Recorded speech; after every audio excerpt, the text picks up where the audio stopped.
Air New Zealand, like other airlines, having trouble getting a hold of planes, but also facing considerable engine issues. What can you share about how that is affecting business?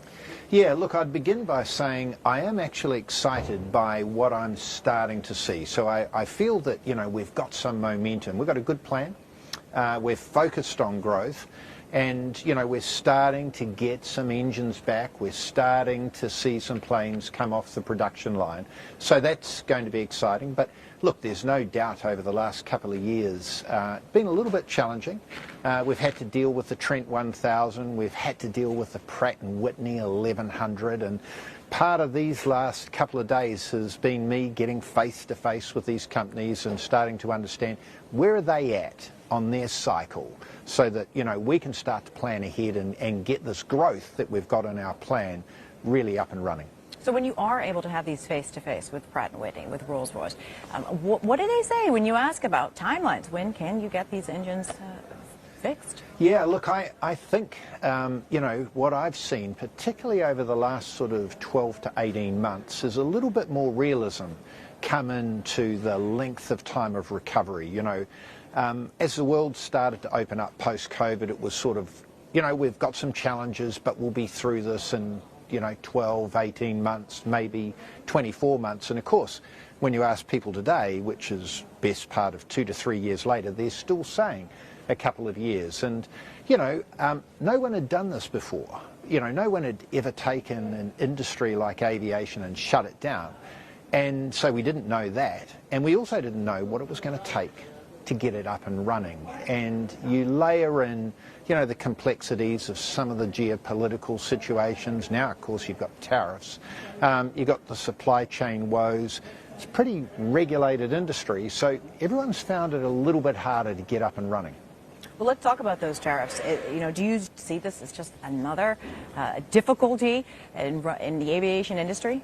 Well, a bit of a hurdle, but, one thing I've learned in my time in the industry, 5.5 years, is always get ready for the next side swipe. So we're pretty battle-hardened in Air New Zealand as we deal with, what we had to. We shut down for sort of 2.5 years. We restarted on the drop of a hat. We've then had to deal with Trents and Pratt & Whitney, and now it's tariffs.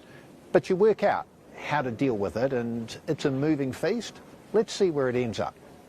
The airline also facing competition from the likes of Qantas, even United on those long-haul flights to the United States. How are you dealing with this type of competition? Yeah, so one of the things we love in our company is a bit of game on.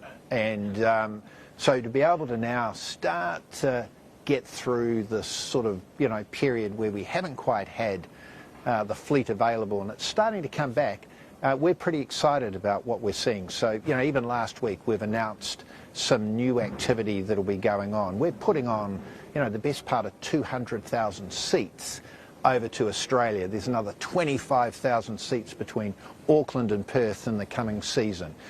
We're about to announce that we'll be flying from, Christchurch into Adelaide. So I'm excited about what's happening there. And of course, next year, we start to get some new aircraft out of Boeing, and these are going to be pretty special. We've been working really hard on getting some retrofits done.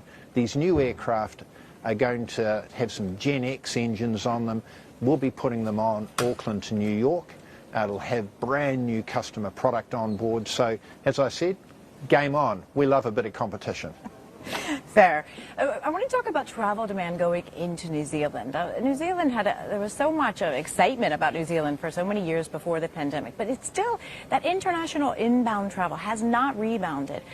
What do you think is going on there, and how is the company dealing without a robust return of travelers?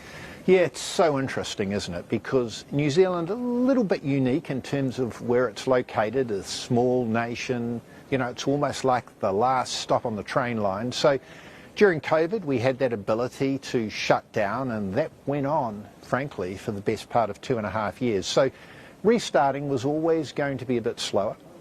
But now what we're seeing is really a drive by the government, by the country in total, by us, to get growth going again. And so, what we've got is not only a a nation which is clean and green and well known around the world, but also stable and safe.